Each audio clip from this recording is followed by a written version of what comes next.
news for you. I'm Roy Wood Jr. In the news this week.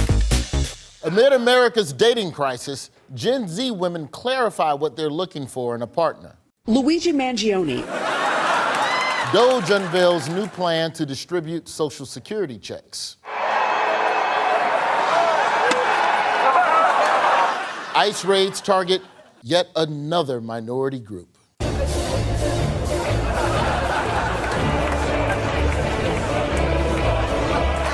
On Amber's team tonight, he's the host of The Majority Report, who recently went viral after arguing with 20 young Trump supporters on YouTube surrounded. We'll ask him if he still believes the children are our future. It's Sam Seder.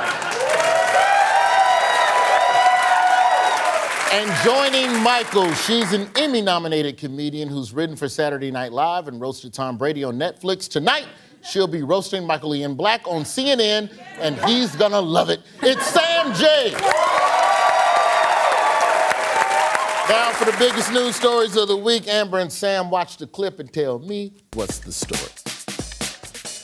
Okay, this is a text chain, so it could be anything. These are pilots attacking. That guy was not supposed to get this text.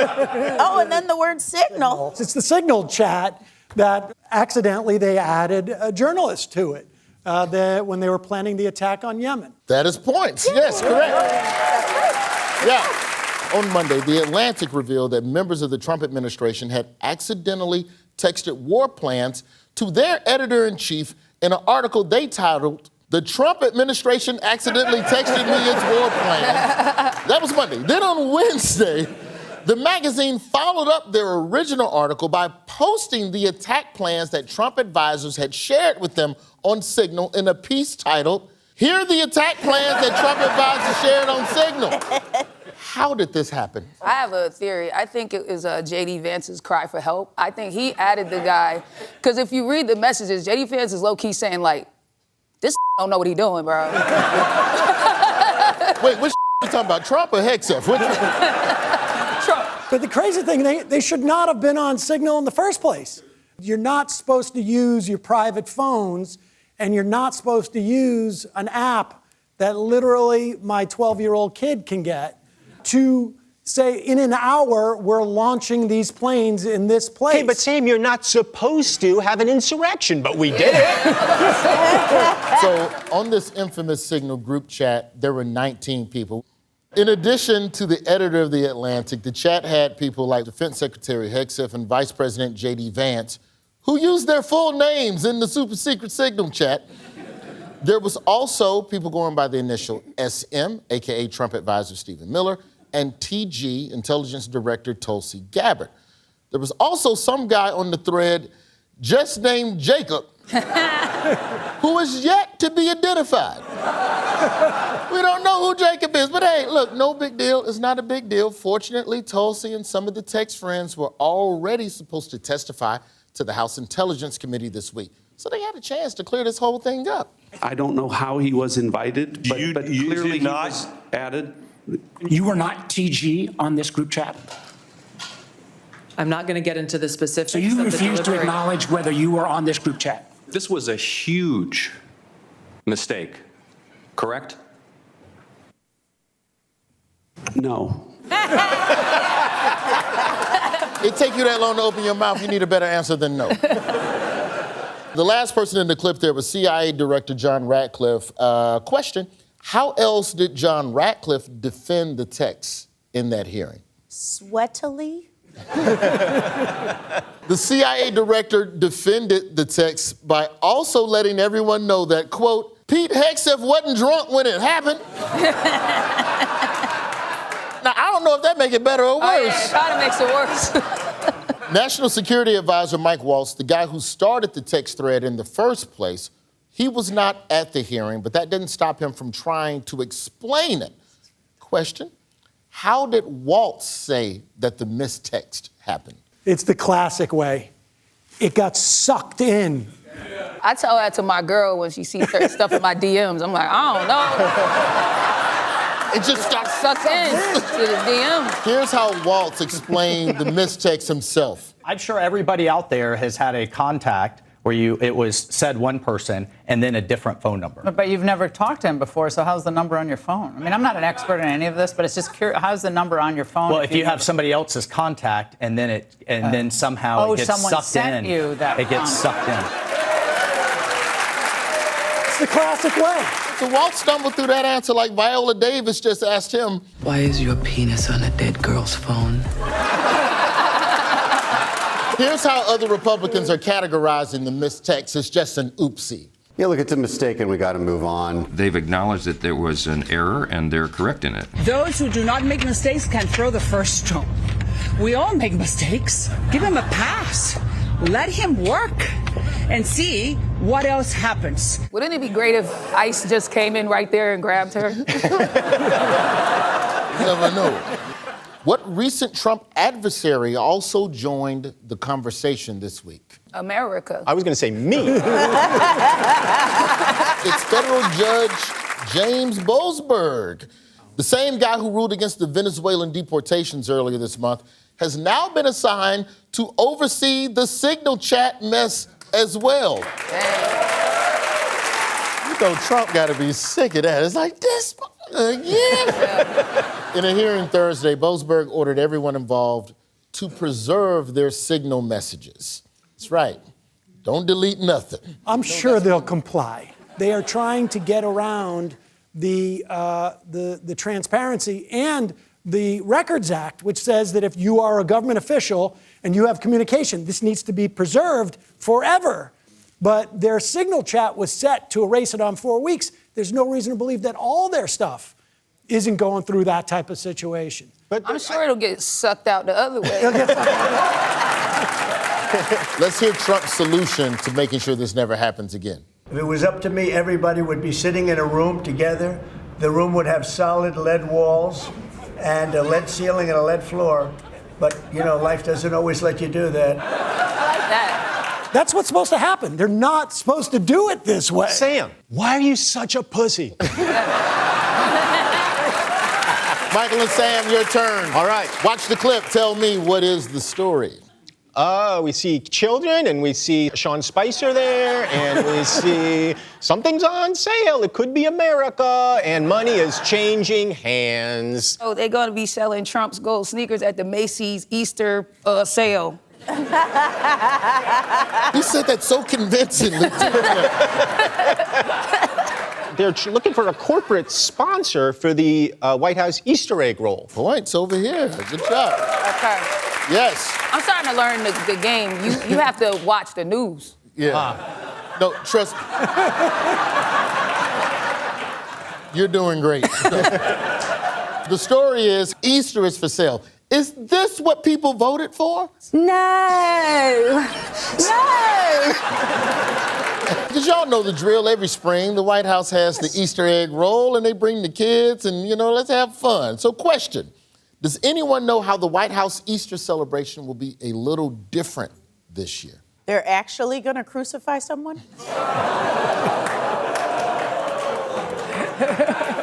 Here's the answer. But this year, as one planner notes, it's not your grandmother's Easter egg roll. President Trump, the businessman, looking to add his own flair with corporate sponsorships ranging from $73,000 to $200,000. Also, the kids who lose will be deported. I like that. It puts some skin in the game. It adds some stakes to the whole thing. Yeah. Makes it exciting. Trump is going after law firms who employ people he does not like. On Tuesday, he signed an executive order targeting law firm Jenner and Block, revoking security clearances and canceling government contracts, all because they hired one dude. He's zeroing in on this firm because it once employed a man named Andrew Weissman. You may recall Weissman was one of the lawyers who was involved with ex-special counsel Robert Mueller's investigation into Russian interference in Trump's first election. And Andrew Weissman is the main culprit. He's a bad guy. Let's look at him. Maybe he is a bad guy. Can we get a picture of this bad enemy of the state? He looked like a music teacher that believed in black students. If you pick up that bassoon, Lamar, you are loved.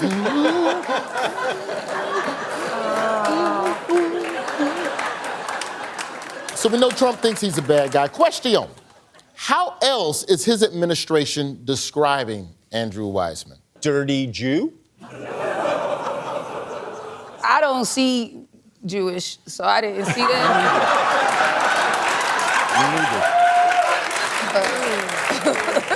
The scary part is they're going after these law firms, and a lot of them are capitulating. I mean, one today, Skadden Arps, one of the biggest law firms in the country, has billions of dollars, has agreed to do $100 million worth of free legal protection for Trump, even after he's out of office. See, Sam, this is why you shouldn't That's watch what I was about to say. The news not fun. Yeah. Weissman is just one of the people in Trump's sights this week. Does anyone know who else the administration is making life difficult for?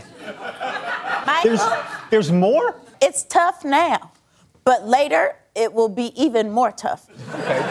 Then it will get horrible. Then you'll want to die. Then you'll get used to it. I'll see you in the camps. Now we know y'all aren't going to the same camp.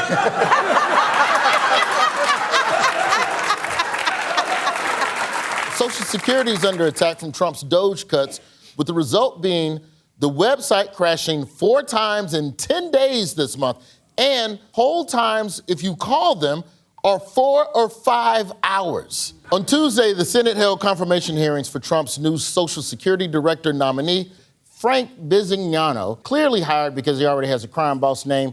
And Frank was questioned about Social Security's recent issues by one of the oldest Americans of all time. When you have a system that is not working now, do you think it's a great idea to lay off half of the employees? I don't know if, do I think it's a great idea to lay off half of the employees when a system doesn't work? I think the answer is probably no. Is he being played by Joe Pesci? Yeah. They are trying to crash the system because they know people love Social Security, and the best way to end it is to make it not work. Does anyone know what Trump's billionaire Commerce Secretary, Howard Lutnick, said about people who complain if they don't get their Social Security checks? Howard Lutnick said correctly that if his mother-in-law misses a check, she won't complain. Let's say Social Security didn't send out their checks this month. My mother-in-law, who's 94, she wouldn't call and complain. Yeah, because he's a fucking billionaire. Public records suggest that Lutnick's mother-in-law lives with him in his $15 million Upper East Side Manhattan townhouse, meaning she's unlikely to be relying on Social Security for rent or mortgage payments. Honestly, I think if you have to live with Howard Lutnick, you should be entitled to compensation of some kind. Who else is standing up to all the Social Security loving freaks out there? I bet he's a billionaire. Yes, it's Dr. Jekyll and Mr. Apartheid himself, Elon Musk.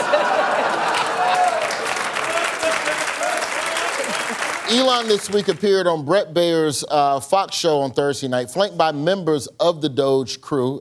Yes, like a focus group for divorced men. During the interview, Elon defended Doge's cuts. Are we going to get a lot of complaints along the way? Absolutely. You know, one of the things I learned at PayPal was, you know who complains the loudest and with the most amount of fake righteous indignation? The fraudsters. Incidentally, there's very little fraud in Social Security. They have 1% rate of improper payments, and they claw back 2/3 of that. Every year, they claw back 2/3. They caught a $14 overpayment in Rhode Island at one point. I apologized. Oh, my God. Like, I'm never going to hear the end of this.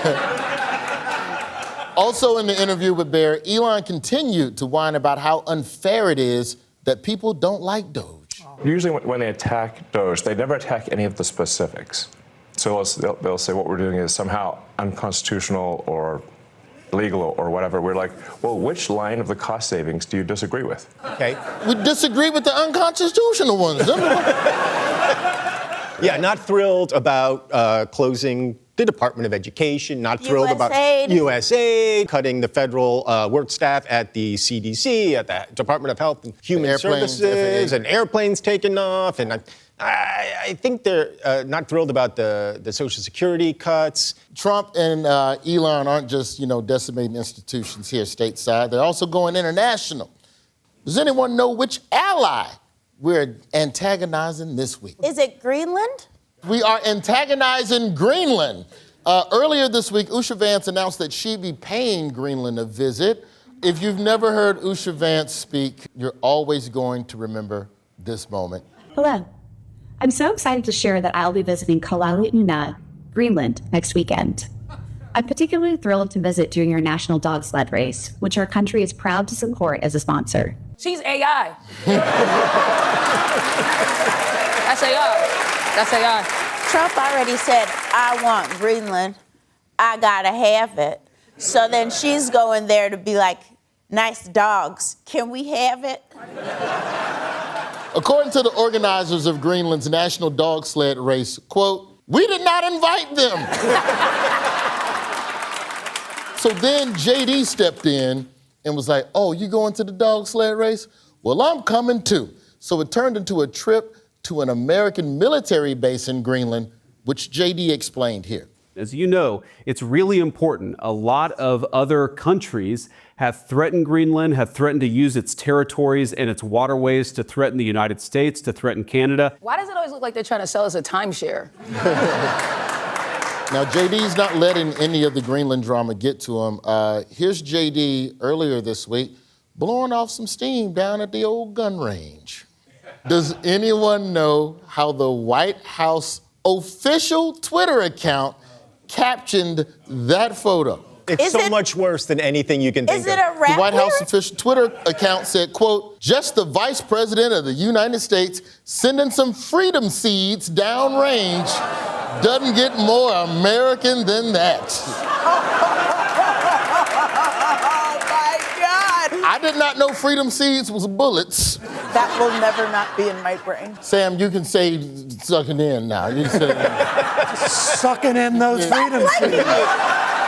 We'll be right back.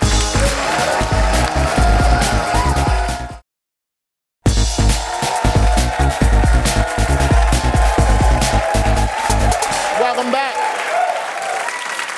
It's time for Missing Words. Captains, I'm going to give your team some recent news headlines with keywords cut out, and you'll have to fill in the blank to give us the full story. Here's your headline. Why more men get blank during March Madness. Laid, baby. Their legs broken by bookies. Why more men get vasectomies during March Madness. That makes sense. Because you know that you're going to be home for a long period of time, and there's something to watch on television. Yeah. Oh, yeah. wow. Like all day long, it's kind of going, yeah. Yeah. And it shouldn't get you hard.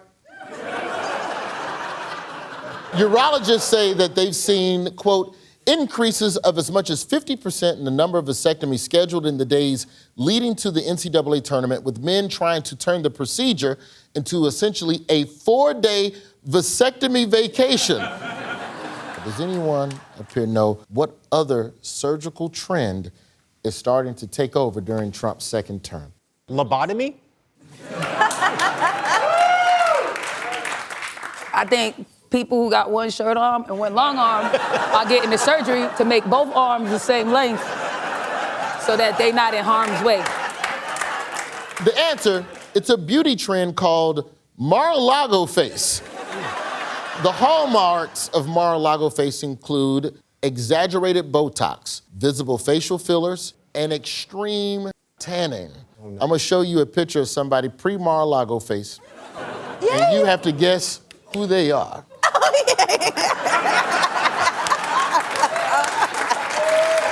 First up, who is this fresh-faced beauty?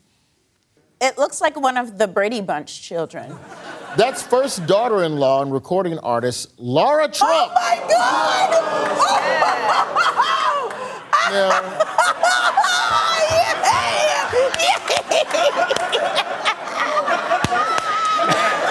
This is exactly what the fuck I wanted to see. You over there hating, but that face got her a job on Fox News. I'm not hating. I love this shit. This rules. I demand to see 8 more of these. Now, next, who's this girl next door? Tulsi Gabbard? Is that Christy No? No. Is it Christy No? Whoever it is, let's just take in the fact that she's beautiful. Yeah. And something really bad is going to happen. That's Secretary of Homeland Security and Ice Queen Kristi Noem. Oh my God! I think she did that so the dogs wouldn't recognize her. There's rules, dude.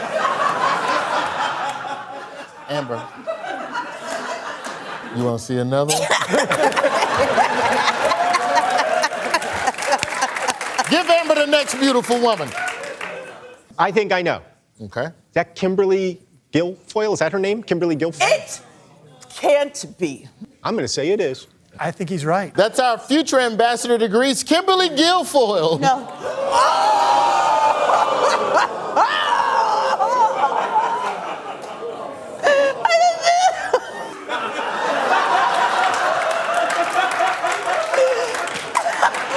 She did it to herself, though. So it's okay to laugh at it. But she was gorgeous. And she still is. J.D. Vance, by the way, is still awaiting his Mar-a-Lago glow-up. But if you're wondering what J.D. Vance's Mar-a-Lago glow-up might look like, here's the before, and here's a few afters. Yo, them fat J.D. Vance memes? The internet has been on that boy's neck. And that whole collage, it looked like one of them fridge magnets that you put up. It's like, which J.D. fat face are you today? Matter of fact, keep it up, put some numbers beside them. Everybody, I want to go around, which J.D. Vance fat face do you feel like today? I'm legitimately attracted to number 8. Emo. It's emo. I'm 5, I'm MODOK. Oh, from Ant-Man. Okay, the Ant-Man villain. I think I'm number 1, because it's Friday night. I'm definitely number 4, because I'm like fun and cute. Who's yours? Oh, I'm number 2. I'm the minion. It's time for Like Curious. The rules are simple. I give you 3 biographical details about a public figure, but only one is true. You have to guess which is the truth and which are dirty, greasy, grimy lies. Let's get it started. Time for 3 facts about the real-life Lorax Bernie Sanders. Our facts are, he supported a national ban on pantyhose. He walked out of a screening of Ghostbusters because he found it ridiculous. He got a parking ticket for having a car that was too old. I want number 2 to be true, and I want to see a video of him going, unbelievable. I ain't afraid of no ghost. Who's afraid of that? I want it to be 2. Sam, 2? are you comfortable with 2? I am comfortable with 2, although I'm starting to wonder if there's not something wrong with pantyhose. Right? That's what I'm thinking. There's got to be something about pantyhose. Yeah. Oh, whoa. 1.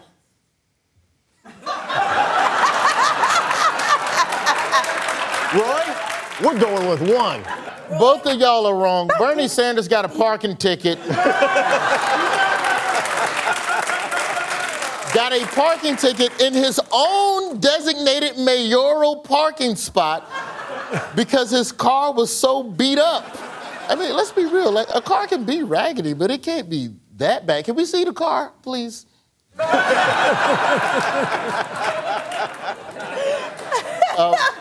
During his time as mayor, Bernie got a ticket in this rusted Volkswagen Dasher because the issuing officer assumed the car was so raggedy that somebody else must have parked in the mayor's spot. I've certainly had a piece of shit car. Yes, I have. But I don't think it would have been so bad that someone would be like, this car should not exist. And if it does, it cannot exist here. I have a Tesla, so I can believe it. All right, time for 3 facts about Mehmet Oz. TV doctor and current nominee to lead Medicare and Medicaid. Our facts are, he claims that hand sanitizer attracts germs. He has a twin brother who works as a real estate agent in Miami Beach. He says it's okay to have sex with second cousins. Which one is true? I want him to have a twin who's a Miami real estate agent. 1 is speaking to me because I've noticed with this administration, they always say the opposite of what we know to be fact. But have you ever had sex with a second cousin? It's... No. You have to try it. It is... Dr. Oz says it's okay to have sex with his second cousin. In an interview on The Breakfast Club, a listener asked Oz if it was okay to hook up with their cousin, to which Oz answered, quote, "If you're more than a first cousin away, it's not a big problem." And you know, The Breakfast Club, they're not gonna just let you say something crazy and let it get by. Charlemagne the God reiterated to Dr. Oz, "Hey man, are you sure?" To which Oz again said, "Yeah, it's fine." Ask me if it's okay to have sex with your second cousin. Is it okay to have sex with your second cousin? Yes, it is. Yeah, no! As somebody who is not at all doing that right now. Oh, God.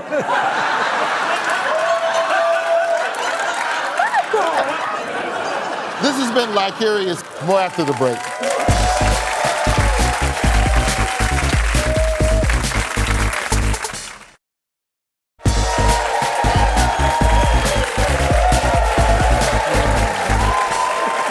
Welcome back to Have I Got News for You. It's time for the Offendometer. Here's how it works. Teams have to tell us who's the offender, what they did, and who they offended.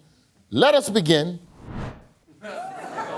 That's not Gritty, right? No. No, it's the Denver Dinosaur. He's a baseball mascot for the Junior League.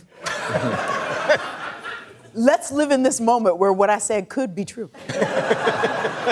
That is Louie, the mascot for the Chesapeake Bay Sox, which is a farm team for the Baltimore Orioles. Who did they offend? Children looking at that. Sam and Amber, I apologize in advance. We're used to it. We're black women. The Chesapeake Bay Sox offended anatomically savvy fans when they announced their alternate team name would be the Chesapeake Oyster Catchers. This is their original logo. When they become the Oyster Catchers, the logo is this. Sorry.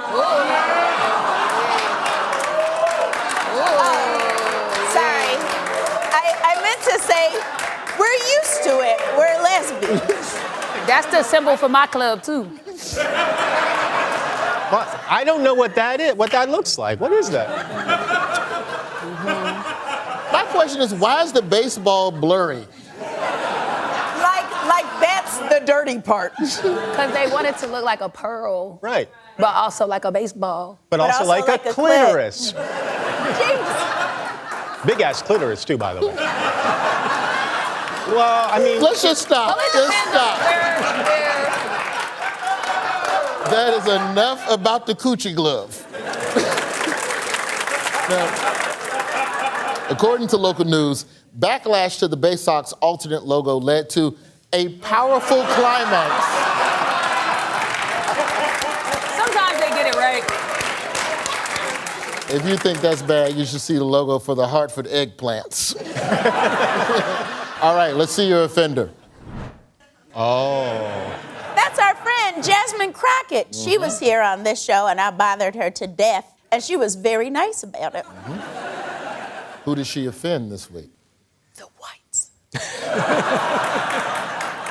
Jasmine Crockett offended Attorney General Pam Bondi when she said this on a Tesla takedown organizing call. On March 29th, it's my birthday. And all I want to see happen on my birthday is for Elon to be taken down. Yes, I'm saying that figuratively. Obviously, everything that I am promoting is nonviolent. She got a text message in the middle of that call. Then we gotta take him down. Figuratively now. Now, today is March 29th. If you're watching this live on CNN, it is actually Jasmine Crockett's birthday. Happy birthday, Jasmine. Now, Crockett said all of that in jest, but it did offend Pam Bondi, our Attorney General. What did Pam Bondi say in response to Jasmine Crockett? Pam had her arrested for domestic terrorism. Points, that's close enough.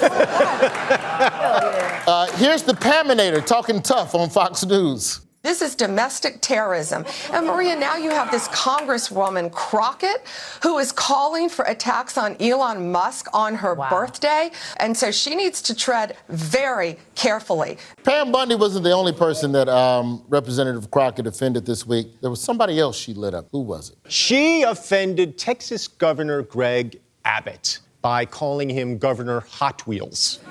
Oh, no. That is correct. Crockett offended the disabled community and Texas Governor Greg Abbott, seen here telling poor kids that their parents should have worked harder. Here's what Crockett said about Abbott. Y'all know we got Governor Hot Wheels down there. Come on now. The Congresswoman clarified her comment saying, quote, I wasn't thinking about the governor's condition. I was thinking about the planes, trains, and automobiles he used to transfer migrants into communities led by black mayors, deliberately stoking tension and fear amongst the most vulnerable. And also he in a wheelchair. She didn't say that part. She didn't. It's kind of refreshing to me, like on this show, we tend to go after the Republicans, but Democrats can be just as full of shit, and that is a full of shit statement right there. But maybe she was talking about the Hot Wheels of these vehicles that are used to deport people so fast without due process because the vehicles move really fast. But also, he's in a wheelchair. That was the Fendometer. We'll be right back.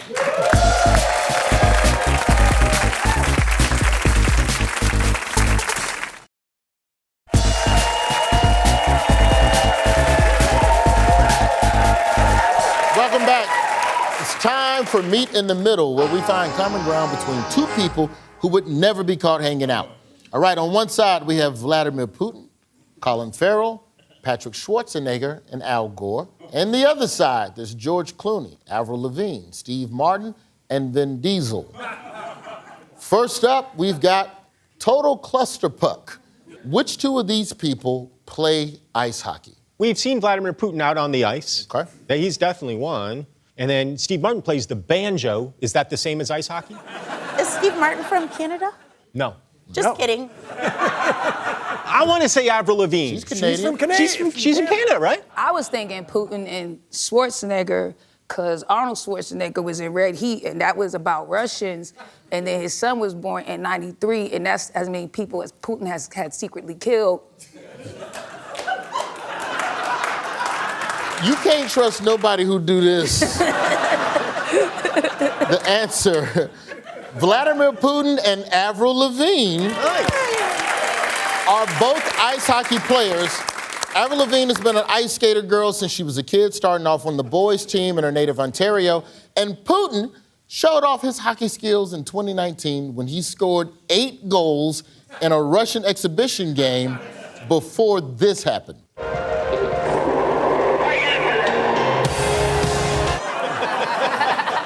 You know whoever leaked that footage dead now, right?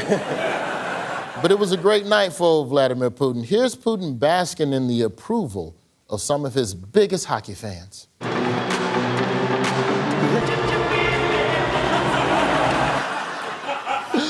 right, next up, we've got To Back That Thing Up. Which two of these people grew up on a tobacco farm? Al Gore's from Tennessee, and I feel like they grow a lot of tobacco in Tennessee. Okay. It has to be Steve Martin. But also banjo. Banjo and tobacco. Fucking peanut butter and jelly. I don't think it's Steve Martin. Clooney. I want to say Clooney, because So Gore and Clooney over here? Because he makes tequila. Okay. The two people who grew up on the tobacco farm, Al Gore and George Clooney. Wow. Both grew up on tobacco farms. Al Gore's family owned a farm in Tennessee that he worked on as a kid, and then George Clooney worked on his family's tobacco farm in Kentucky, starting at age 12, where he made $3.30 an hour. You know, that don't seem like a lot of money, but you 12, you get all the cigarettes you can enjoy. That's why George Clooney had to steal all that money from the Bellagio. All right, next let's do Step Up to the Teach. Which two of these people have appeared in instructional dance videos? Oh, it has to be Bald Man and Hot Boy. But wait, which is Hot Boy? Because Colin... Oh, not Hot Child. Hot Boy. Colin Farrell. You're saying Colin Farrell. Yes, Colin Farrell. That's Hot Boy? Yes. Oh, no, that's Hot Man. Yes. Colin Farrell and Bald Boy. All right. It has to be Vin Diesel. No question. Okay. He can dance. You want to go with Schwarzenegger? I think we have to just to be different. Yep. Colin Farrell and Vin Diesel both appeared in instructional dance videos. Colin Farrell was in a line dancing video from 1994, and here's a young Vin Diesel starring in an instructional hip-hop breakdancing video.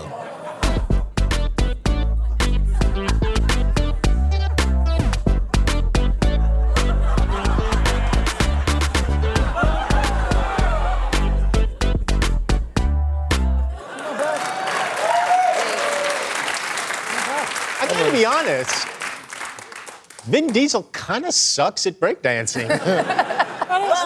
The music wasn't helping. I like to dance to hip hop, hey, shake your butt, it's hip hop. Bonus question, what is Vin Diesel's real name? Vincent Diesel. Is Vin Diesel's real name Brian Jennings, Jeffrey Whitaker, Mark Sinclair, or Rev Driveshaft? Brian Jennings I feel is like most Brian likely. Jennings. Yes, I'd say Brian Jennings. I'm gonna go with Brian Jennings. Vin Diesel's real name is Mark Sinclair. That's a perfectly fine name. What's his problem? It's no Vin It's not Diesel. Vin Diesel. We didn't get to Patrick Schwarzenegger and Steve Martin, but since last week's White Lotus, they're both now famous for their role in The Jerk. More after the break.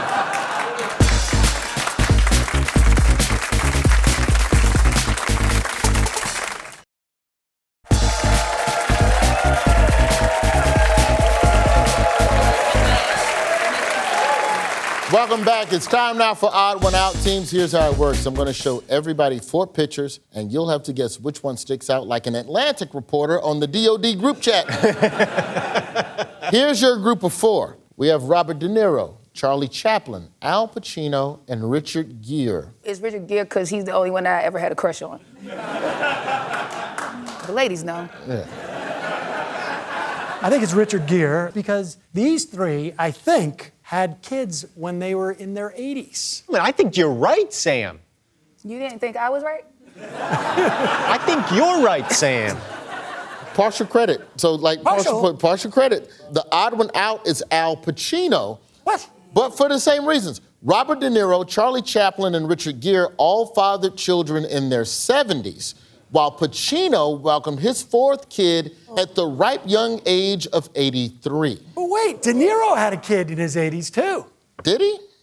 You guys got to check that. Double check it. Maybe This isn't Jeopardy. We don't have a Speaking of Robert De Niro, he just had a new mobster movie hit the big screen. And as you can imagine, everybody is talking about this new De Niro movie. Question. Does anyone up here know the name of the new Robert De Niro movie that Snow came White. out? Goodfellas 2. The new Robert De Niro movie is called The Alto Knights and features Bobby De Niro playing 2 different mob bosses. Let's see if you can spot the double D's. Where do I start? You're going down a very dangerous road. And we ain't been down dangerous roads before. See, one of them got a hat on, so you can't tell. They need more AI. The Alto Knights has been hailed as a box office disaster, with critics calling it an offer you can refuse and unfortunately very bad fellows. Movie so bad, Siskel and Ebert gave it 2 thumbs down from heaven. It's unfortunate. I said heaven. If you want to feel young, the director of Alto Knights, Barry Levinson, is 82.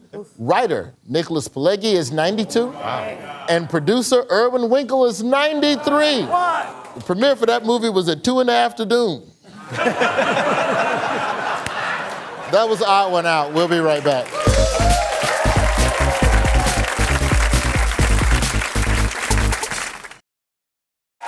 Welcome back. We're gonna play a game called Who Said It? I'll give you a quote. You tell me if it came from someone who's in the news or from a character on The Golden Girls. Here's the quote. I haven't seen people so aroused in a very long time. That's tough. Was it Rose or Senator Chuck Schumer? It's definitely Chuck Schumer. He was talking about that it's his way of expressing that people are very upset that Schumer allowed Trump and Musk to essentially slow roll the shutdown of our government. I'm going to go with Rose. This is a quote from Chuck Schumer. Chuck was talking about how he liked seeing people push back against Trump. Here's the quote. Men are victims of an evolutionary process which genetically programs their sexual habits. Dorothy or Elon Musk? Now, I saw that episode. Dorothy said that. It has to be Elon Musk, right? Of course. How would, it is something Dorothy might say. Yes, Musk thinks he's a victim. This is a quote from Dorothy. To be fair, Elon said it too, but nobody heard him. I want to thank our guests tonight, Sam Seder and Sam J. And of course, our team captains, Amber Ruffin and Michael Ian Black. Before we sign off, here are a few more stories we're watching. Local man wants to know if you're going to finish that cheesecake. Everyone knows you're high at work. I'm Roy Wood Jr., and I'll see you next week for another episode of Have I Got News for You. And remember, delete your text messages.